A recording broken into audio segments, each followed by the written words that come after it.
Minacce e castigo. Ma che? Il demonio che mai lascia tranquilli i santi suscitò ben presto altri nemici, i quali fecero di tutto per disperdere Don Bosco e l'opera sua.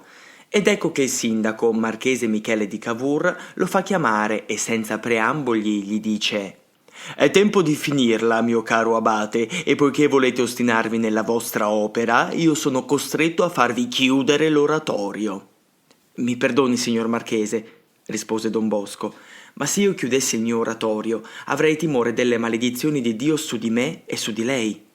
«Meno ciance, io sono obbligato a tutelare la tranquillità pubblica, manderò quindi a sorvegliare la vostra persona e le vostre adunanze. Al primo atto compromettente farò disperdere i vostri monelli e voi sarete responsabile di quanto starà per accadere».